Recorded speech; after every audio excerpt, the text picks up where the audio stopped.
Bonjour à tous, c'est le Master Teacher Serein. Aujourd'hui, on va parler d'une autre vidéo, mais ça sera un peu plus sensible pour ceux qui sont sensibles. Mais l'idée générale de cette chaîne, c'est à titre éducatif et ce n'est pas pour autant pour choquer les gens en tant que tel. C'est une façon d'échanger et de grandir en esprit et avec nos propres croyances aussi, parfois qui ne nous ont pas forcément aidés. On va parler des parents qui sont déjà vieux et des jeunes parents qui sont sur le point de devenir parents, qui sont aussi déjà parents, mais récemment. Bien, vous allez comprendre que nous, les Africains en particulier, on a cette habitude-là de souvent penser que mettre au monde beaucoup des enfants, c'est une bénédiction, à telle enseigne que ces enfants-là, au futur, seront votre plan pour la retraite. Nombreux mettront au monde beaucoup des enfants pour espérer que ces enfants-là puissent être leur recours. C'est-à-dire que la même façon qu'on t'a allaité, c'est la même façon que le parent aussi espère que un jour, si la personne est devenue assez vieille et tout, alors sera maintenant à toi, l'enfant, d'allaiter la maman. Donc c'est juste une métaphore, mais bon, c'est une façon de dire qu'il y a ces gens qui sont comme ça, qui pensent cela, et c'est vraiment fréquent en Afrique en particulier. Alors on se rend compte que la majorité des parents, sinon beaucoup des parents, mettent de la pression sur leurs enfants en leur faisant comprendre que, bon, voilà, comme c'est moi qui t'ai mis au monde, c'est moi qui ai pris soin de toi, et donc, toute ma vie, c'est toi. Et dans ce cas, tu dois vivre avec ces remords-là, surtout dans les familles nombreuses. Là, parfois, c'est pas tout le monde qui arrive à s'en sortir. Si c'est un qui s'en sort, il doit prendre la charge de tout le monde. Et à la fin, tu te rends compte que tu es étouffé, tu ne peux pas réellement faire quelque chose. Et même que les parents aussi attendent de toi je ne sais quoi. Et donc, c'est dans ce contexte-là que j'aimerais appuyer un peu. Je vais apporter les versets bibliques parce qu'on est toutefois là en train de prier. On pense que c'est un concept peut-être qui est biblique et tout, mais ce n'est pas forcément ça. Il y a des choses que les Blancs font qui peut-être que nous devons aussi apprendre. C'est vrai qu'on a notre propre culture, qu'on a nos propres choses et tout, mais il y a des choses que je pense que ce serait bien parfois d'apprendre des autres. Bien. Déjà, j'aimerais dire que ce n'est pas une obligation pour un enfant de prendre soin de ses parents. Mais par contre, c'est la responsabilité des parents de prendre soin de leurs enfants, sans pour autant s'attendre à ce que l'enfant puisse donner en retour. Vous savez, être parent et autres, là, c'est quelque chose qu'on ne peut pas prendre à la légère. C'est pas quelque chose qu'on fait juste, tu te réveilles et puis bon, voilà, tu deviens parent. Hein. C'est quelque chose qui est réellement planifié. C'est pour ça que dans d'autres pays, tous les pays développés où la vie est assez chère et autres, où les gens... où il y a plus de compétition et tout, vous vous rendez compte que les gens ont peur de mettre au monde parce que c'est pas une mince affaire. C'est très difficile d'élever les enfants. Et les autres ont compris cela. Mais nous, on est encore dans ce système-là avec le froid. Dès qu'il pleut un peu, et c'est maintenant beaucoup des enfants qui en ressortent. Et c'est bien beau. C'est vrai qu'on a été tous gaspillés. Mais il faudrait que les choses changent. Si les gens avaient dans la tête que mettre au monde, avoir des enfants, c'est des factures, c'est des dépenses, je pense qu'on serait un peu plus calculatrice. On serait un peu plus raisonnable à ne pas forcément penser que, voilà, moi, tout ce que j'ai à faire, c'est le pomper. Et bon, peut-être parce que quand je fais ça, j'ai peut-être mon frère qui avait reçu, j'ai ma soeur qui avait reçu, j'ai mon papa qui va prendre soin de mon enfant. Non, personne n'est censé prendre soin de vos enfants ou quoi que ce soit. C'est même pas aussi à vos enfants de venir prendre soin de vous s'ils arrivent à s'en sortir. Vous voyez, y a une chose qui est biblique que j'aimerais déjà réitérer. Je ne suis pas en train de dire que les enfants ne doivent pas prendre soin de leurs parents. Mais je suis en train de dire que, contrairement à ce que nous faisons en Afrique, c'est-à-dire que, vous allez voir, il y a eu au moins 25 générations qui sont passées Personne n'a eu à équilibrer la famille. Personne n'a eu à mettre les bases pour que déjà ceux qui sont déjà là puissent déjà trouver l'équilibre qu'il faut afin d'ajouter encore d'autres membres. On ne fait que pomper, mais regardez toute une lignée et c'est peut-être 2 ou 3 personnes seulement qui font la différence, qui sont stables financièrement en parlant même. Et voilà, donc c'est quelque chose qu'on pouvait diminuer en fonction des générations qui avancent. Chez les autres, vous allez voir que plus il y a plusieurs générations, plus la richesse de la famille augmente. Parce que déjà, ceux qui étaient là avant sont bien formés, sont bien assis.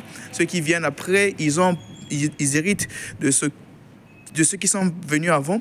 Et voilà, donc la richesse ne fait qu'augmenter. Vous allez voir, plus les familles ont mis du temps, plus les familles sont riches. Et même les familles pauvres, il n'y a presque plus des pauvres. Il y a presque plus des pauvres. Tout le monde devient moyen. Et c'est parce que les gens ont pris du sérieux dans ces choses-là. Il y a un verset biblique qui dit d'honorer son père et sa mère de sorte que, parce que enfin, ce sont des dieux de la terre, n'est-ce pas? De sorte que tu puisses avoir une longue vie. Quand on demande à un enfant d'honorer son père et sa mère, ce n'est pas une façon de dire que tu dois quelque chose à ton père ou à ta mère. Non, c'est une façon de reconnaître que, bon, voilà, ceux-ci, ce sont ces gens qui m'ont permis de venir dans ce monde. Et voilà, en termes de reconnaissance, voici, c'est un peu ce qu'on devrait réellement. Moi, je me dis, personnellement, ce qu'on parle de dîmes ou je ne sais pas quoi là, que les gens partent verser à l'église, c'est des choses que vous devez même verser à vos propres parents. C'est des choses que vous devez, chaque mois, en termes de reconnaissance, verser à vos parents 10%, c'est bon. À vos propres parents, c'est magnifique. Si vous voulez faire du bien, parce que la loi de la nature est telle que quand vous faites du bien, et vous allez reprendre votre bien au centuple, alors faites des dons à ceux qui réellement ont besoin de votre aide. Des histoires de l'église, là, à moins que votre église soit votre bouclier, on vous enseigne vraiment des vraies choses. Mais ce qu'on enseigne, on a fait des églises africaines, là, ils sont basés sur les prédications où tu te rends compte que les enfants n'en apprennent quasiment rien, c'est seulement des pleurs, plus des pauvres qui y vont pour penser que Dieu va venir les aider à sortir de la pauvreté. Ça, c'est des choses qu'il faut arrêter.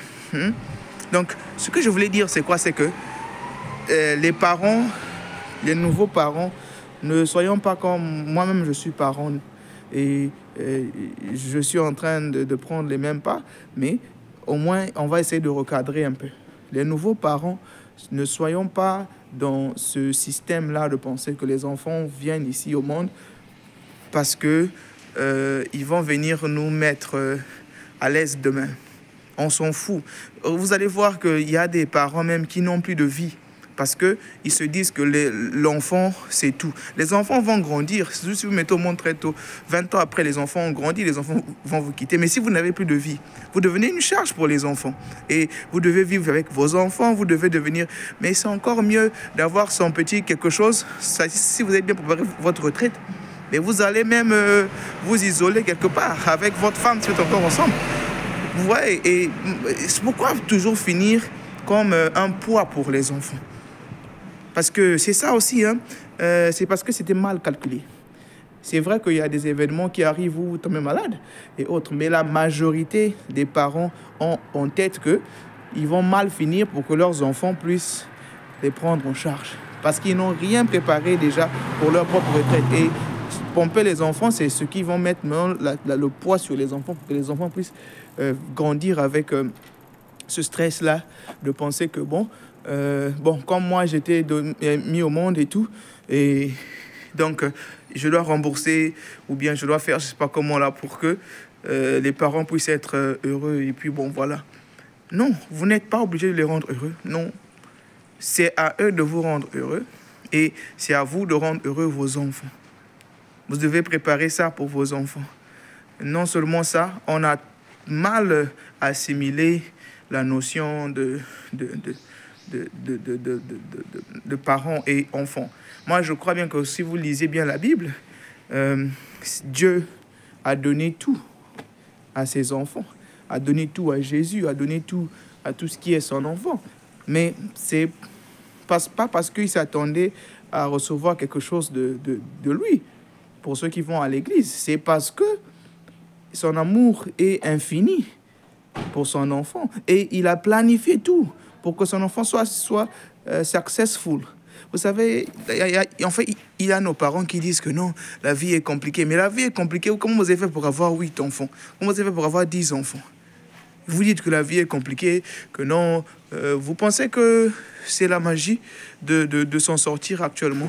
À l'époque encore, il y avait des structures qui, quand l'enfant est intelligent, vous pouvez avoir la chance de réussir parce que vous êtes intelligent. Mais là, l'intelligence ne suffit plus.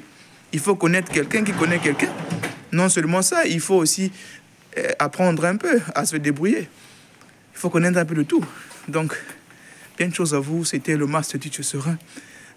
C'était pas pour dire que prendre soin de ses parents, c'est mauvais. Vous voyez, en face de moi, j'ai une famille, un monsieur qui prend soin de sa maman. C'est magnifique. Je vais vous montrer. Ça, c'est magnifique, ça. C'est magnifique. Mais vous allez voir parfois la maison ici. C'est pas la maison de l'enfant. Hein. C'est la maison de ses parents. Ils ont donné ça à l'enfant. Hein? Il y a des moments où ça arrive que vous puissiez vieillir et que, bon, voilà, vous avez vos enfants autour de vous. Mais ça doit être une joie. Ça doit être un honneur. Ça ne doit pas être parce que le papa ou la maman n'a rien et puis est tellement dans des conditions où, bon, voilà, il faut chercher les vases et moyens pour... ça devient maintenant comme un obstacle pour vous. Il faut parfois éviter ça, les nouveaux parents, pour ne pas qu'on puisse finir dans des situations où et nos enfants et nous-mêmes, on soit encore là en train de se chercher. Par contre, vous aurez pu créer quelque chose pour votre enfant pour que lui aussi, à son tour, quand il aura ses enfants, qu'il puisse léguer au moins ça à ses enfants. Les enfants continuent comme ça. Chez nous, tu viens avec beaucoup des enfants. Toi-même, tu n'avais rien. Tu viens encore, tu donnes à tes enfants et tu ramènes beaucoup des enfants. Tu leur donnes rien. Les enfants continuent comme ça et puis tu deviens encore une charge pour eux. Bien de choses, à la prochaine. N'hésitez pas à vous abonner sur la chaîne et de partager pour soutenir la chaîne.